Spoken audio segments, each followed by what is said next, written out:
For today's video, isang recipe na naman na hinahanap-hanap at hindi pwedeng mawala sa mga handaan ang lulutuin natin. At dahil marami na nga sa inyo ang nagtatanong ng procedure ng ating pork igado, sisimulan na natin. Meron tayo ditong 1/4 kilo ng pork belly at 1/4 kilo ng pork liver. Imamarinate natin ang pork belly sa 2 tablespoon ng toyo, 1 tablespoon ng calamansi juice, at black pepper. I-mix lang natin tong mabuti.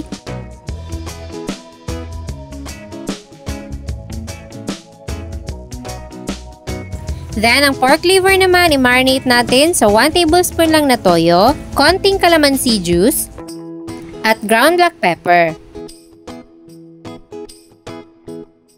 Haluin at i-marinate lang for at least 1 hour. After 1 hour, magpapainit na tayo ng mantika sa isang kawali. At una nating lulutuin ang pork liver. Isalang lang muna natin sa kawali at hayaan lang ng mga 2 to 3 minutes bago ito haluin. Sa paraang ito, maiiwasan nating madurog yung pork liver. Hahaluin lang natin siya saglit and then hahayaan ulit natin ng mga 2 to 3 minutes bago natin haluin ulit. After nyan, pwede na natin tong hanguin at iset aside. Then, sa parehong kawali, igigisa na natin yung bawang, sibuyas,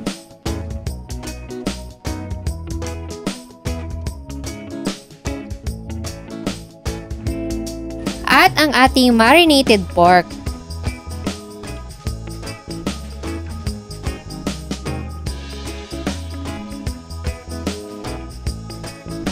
Antayin lang natin na mag-brown yung ating pork. Then, maglalagay tayo ng tubig, sakto lang na masubmerge yung ating meat. Maglalagay din tayo ng dahon ng laurel, pamintang buo, at half ng pork cube.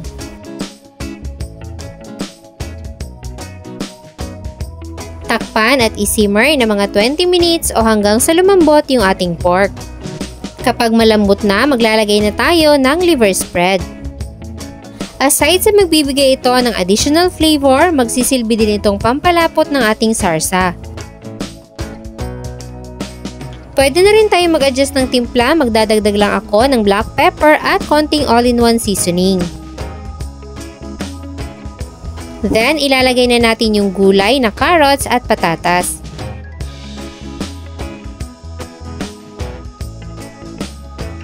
I-simmer lang natin ng 3 minuto hanggang sa lumambot yung gulay. Tapos, ihahalo na natin yung pork liver at green peas.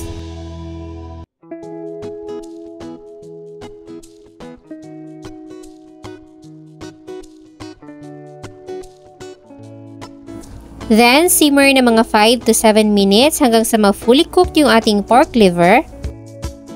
At huli nating ilalagay yung red at green bell peppers.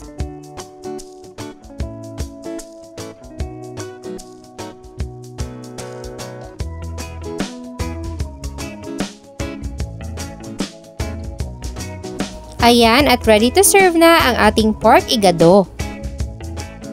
Napakadali lang at napakasarap pa.